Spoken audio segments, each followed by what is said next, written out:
That's one of the questions I've been asking myself is, okay, how do I have more inspired thoughts? And how can I let go of these other uninspired thoughts? And can I have inspired thoughts all day long? And that's really kind of my aspiration is maybe I could have inspiration all day long. And you can imagine how much energy too that you would have because a lot of us come to Qigong trying to do physical exercise or in some degree focusing more on the physical to boost our energy. But really, to me, Qigong is much more comprehensive than that. And so this is more like mental Qigong or spiritual Qigong that we're practicing through this. And you'll see how it relates to every aspect of your life too. But ultimately, it is going to give you more physical energy. That's what it's done for me. Because when I feel inspired and purposeful, I've got a lot more vitality. That's just how it works. And really, the first thing is just the identifying the limiting belief. And based on our previous syncs too, I want to make the process easy, but at the same time, make it comprehensive. So what I'm encouraging everybody to do is just transform one limiting belief a week. And it's really not too much. It's not too hard to identify a negative belief. And usually there's like one prominent one. And I'll share after this segment, when we get to discuss this a little more, I'll share with you kind of the negative belief I've been working with or the limiting belief. But so the first thing you want to do is to make it comprehensive as we keep going, because I want to do this throughout the whole season so we actually get practice with it and make it a habit, is look at it through those five life areas that I use. So relationships, health, finances, mission, and recreation. And it just gives you a really broad umbrella to think about, okay, then relationships, what are my limiting beliefs there? And it could be with your family, your father, your mother, your son, your daughter. Maybe you believe you have a broken relationship somewhere in your family and you don't believe it can be healed. And uh, maybe work relationships, maybe you're trying to get along with your coworkers better or whatever relationship dynamic. There's a lot of potential to find limiting beliefs in that arena. Same with all the other categories. So health and recreation, like do I deserve to give myself time? I don't have the money to go get a massage or whatever it is.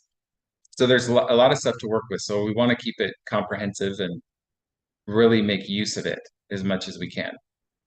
Um, but then what I added to the worksheet this time is you write down the limiting belief, but then you really take some time to consider the ramifications of that negative belief or that limiting belief. So it's just a three-step thing. First, you look at that limiting belief and you consider what are the other, what stems from this limiting belief? What are the thoughts that now, because of this belief, I have, and these will be probably more negative beliefs or more limiting beliefs that just kind of stack up on it.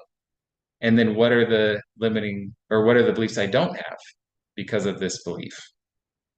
And obviously, if you have one core limiting belief, you're not going to do things. It's not going to be inspiring. And that's again the basis of all this is that the limiting beliefs, they're not inspiring. So we need to sift through them. But then also emotionally, what are your emotions because of this limiting belief? How does it influence your feelings? And then what are the emotions you don't have because of this? I mean, what's the potential that you're missing on? And then one step further, the action. What are the actions you're not taking in your life because you have this limiting belief? And what are the actions you are taking? I mean, that some of the negative actions that you might be taking because of this negative belief. So it's kind of it's the shadow side of things here that we delve into a little bit. And that again is just the nature of the metal element. It's about transformation. It's about transforming the shadow or the darkness or the sadness into positive things like acceptance and gratitude. So it's easy it's easy to do the work, really, if you just kind of follow this process. But it does get into the darker side of things, but then pretty quickly just flips 100%.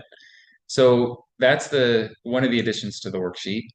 And then the next step is just making a new belief. And so in the process, what I've been doing is I have a workbook, I have a notebook that I use, and I'll just every evening I'll open it up, I'll kind of ponder a negative or limiting belief, I'll write it down, and then that might be all I do that day. I just write down the limiting belief. And then the next night I might think about the other things I'm not doing because I have this limiting belief, or um, think about the emotions I have because of it, or just even expand on it and maybe see if there's another root limiting belief to it. And then the next night, I can start forming the new belief. And so when you form that new belief, usually it's going to be exactly opposite of the limiting belief, but you do the same thing. So you're going to take it through those steps, and you'll be looking at it, and you'll ask yourself, well, now that I have this new belief, what other thoughts can I entertain now? And what other thoughts do I not need to entertain anymore based on this new belief? And the same thing emotionally. So now that I have this new belief, what emotions can I feel? And what emotions may I not feel? Can I choose not to feel, or won't be generated because I have this new uh, constructive and positive belief? And then lastly, the action. What new actions might you be inspired to do with this new belief? And what actions will you not do because you have this new constructive, positive belief? And again, this is very metal element. It's the respiration and elimination. But we're doing this with the beliefs, we're doing it more at the spiritual level. But the easiest way to see it is in the body, obviously, right? We've talked about the lungs and the large intestine, and we're constantly ingesting food, and the body's determining what to keep and utilize, and then determining what to release. And the body pretty much has that automated, right? It's one of those things we don't need to think about, fortunately. But our informational body, we have to discern. That's not automated. And I was thinking about that question, like, oh gosh, I hope it's never automated. Spiritually, I want to be able to keep, like, if there's ever an app or something that will automatically discern your useful beliefs and your non-useful beliefs, I'm not going to get that app. So that's kind of our power. And discernment is actually another quality of the metal element. And it's kind of a new one for me that I haven't really explored. So I'm going to go into that more in the next sync. But I've already thought a lot about it. And that's what's been really inspiring about this process again, is that I have like 10 pages of notes written out here just for today. And it'll be short and sweet, but there's so much content and there's so much to go in depth on with this. But I'm going to zoom through this here. So discernment, we'll talk about more, and we want to make it easy, and then remember why we're doing it. Because really, why we're doing this is to get to the truth and to get inspiration. And even under another umbrella, it's about our purpose and about really connecting with our purpose and fulfilling our purpose. And so with the process, I spoke about the journal, but what really can give you more trust in the process is the final step I put in the worksheets. So after you've made your new belief and you have your limiting belief there, then you just ask yourself, which one is more true? Which one is more valid? And which one's more false? And this to me is like the most important piece, because I look at my new belief, and for me, it's like 100% of the time. And I would pretty much guarantee it's going to be the same for you. The new belief is way more true, just without a doubt. It's got so much more validity to it than the negative belief. And that to me is very inspiring because it feels like it's going to be connecting me more with my true self, which is obviously centered in truth. It's going to build a bridge between me and my true self, so we keep that connection. And then those thoughts can inspire me more, and actually too really help in like your daily meditation practice, because part of what I find in meditation is that thoughts will come up, and if it's a negative or a limiting belief, if I'm not sure if it's true or not, if I think it's true or if I don't know, then I'll entertain it more. And I'll think, oh, I need to think about this, I need to work on this, or I need to solve this. And so those limiting thoughts that pop up in meditation, they're harder to just let go of.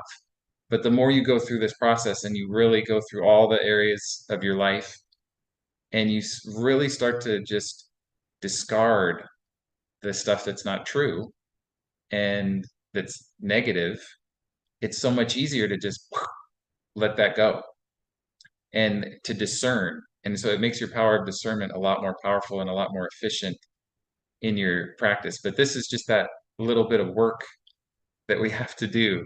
Just like with Qigong, we have to learn the form, we have to do the movement, and in this process, we have to identify our beliefs. So I'll email you those worksheets. The one other thing I wanted to mention too about that is this waste, right? Physically, if our body doesn't release the waste, then it becomes toxic, right? And it's the same thing mentally.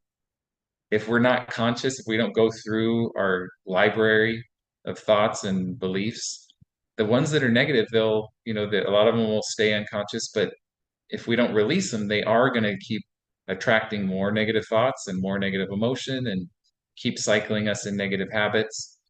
And that's toxic. So really, it's up to us spiritually and mentally to discern between what we need to do and then go through the process of actually making that transformation. If you are just following this now for the first time, or if you didn't catch the first part of this segment, you can subscribe at sync.adamholtey.com, and you'll be getting all the worksheets that I've been mentioning in an email by the end of the weekend.